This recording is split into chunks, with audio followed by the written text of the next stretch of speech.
સલામતી બાગના ઝૂમાં પશુ પંખીઓને તાપ અને ગરમીથી રાહત આપવા વ્યવસ્થા ગોઠવાઈ છે, જેમાં પશુ પક્ષીઓના પિંજરા ઉપર ગ્રીન એગ્રોનેટ, સૂકા ઘાસના પૂડા, ત્રાલસા વગેરે બિછાવીને તેના પર પાણીનો છંટકાવ કરવામાં આવી રહ્યો છે। સયાજીબાગ ખાતેના ઝૂમાં પશુ પંખીઓને ગરમીમાં રાહત મળી રહે તે માટે દર વર્ષની માફક આ વર્ષે પણ વ્યવસ્થા કરવામાં આવી છે। પશુ પક્ષીઓના પિંજરા ઉપર ગ્રીન એગ્રોનેટ, સૂકા ઘાસના પૂડા, ત્રાલસા વગેરે બિછાવીને તેના પર પાણીનો છંટકાવ કરાય છે, જેથી પાંજરાની નીચે ઠંડક મળી રહે। આ ઉપરાંત પિંજરાની અંદર અને બહાર પણ પાણીનો છંટકાવ કરવામાં આવે છે। જરૂર પડે પ્રાણીઓના બચ્ચાના પિંજરામાં બરફના ટુકડા રાખવામાં આવે છે। બરફના ટુકડા સાથે બચ્ચા રમે છે અને ચાટે છે। આ રીતે ઠંડક પણ મેળવી શકે છે। વાઘ માટે બહાર પાણીના હોજ ઉપર શેડ બનાવ્યો છે, જેને ગરમી લાગતા પાણીના હોજમાં પડીને ઠંડક મેળવે છે। હરણ માટે પણ શેડ બનાવ્યા છે। જંગલી જાનવરોને અપાતા ખોરાકમાં પણ સપ્લિમેન્ટ્સ આપવામાં આવે છે। ઉનાળામાં પશુ પ્રાણીઓને સિઝનલ ફ્રૂટ જેમ કે તરબૂચ, સકરટેટી, પપૈયું, દ્રાક્ષ, કાકડી ખાસ આપવામાં આવી રહ્યા છે, જેથી ગરમીમાં ડિહાઇડ્રેશન ન થાય।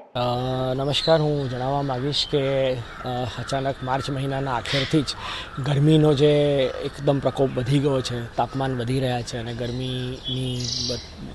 ગરમી અચાનકથી બહુ વધી ગઈ છે, પરંતુ તેને અનુલક્ષીને અમે શરૂઆતથી જ અમે ઝૂના તમામ પ્રાણીઓ પક્ષીઓ માટે જે ગરમીથી બચાવવાના જે પગલાં હતા અમે એની કામગીરી હાથ પર લઈ લીધેલી હતી। માત્ર પ્રાણીઓ પક્ષીઓ જ નહીં પરંતુ ઝૂ જોવા આવતા સહેલાણીઓને પણ ઠંડક મળી રહે તે માટે કરીને ઝૂના સંપૂર્ણ વિસ્તારમાં પિંજરાઓ અને પિંજરાઓના ફરતે અને વિઝિટર પાથવે એના તમામ પર હાલ દિવસમાં 2 વાર પાણીનો છંટકાવ કરવામાં આવે છે। અત્યારની જરૂરિયાતને જોતાં સવાર સાંજ 2 વાર પાણીનો છંટકાવ ઘણો વ્યવસ્થિત થઈ રહે છે।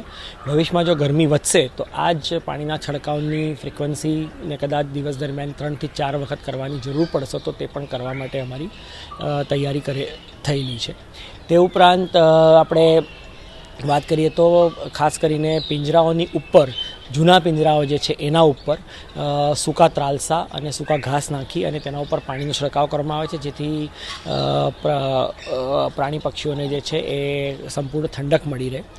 આપણે નવા જે પિંજરાઓ એવિયરી જોઈએ છે એની અંદર આપણને હવે પેલા ઉપર ત્રાલસા કેવું મૂકવાની જરૂર નથી પડતી, કારણ કે આ નવીન કન્સ્ટ્રક્શન આપણે ખાસ કરીને છત પર એક સેન્ડવિચ રૂફ પેનલનું આપણે પફ પેનલનું જે આપણે ઉપયોગમાં લીધું છે, જેના કારણે પિંજરાની અંદર તાપમાન ઓટોમેટિકલી બહારના કરતાં થોડો ઓછો રહે છે અને પાણીનો છંટકાવ કરવાથી પિંજરાની અંદરની ઠંડક બની રહે છે।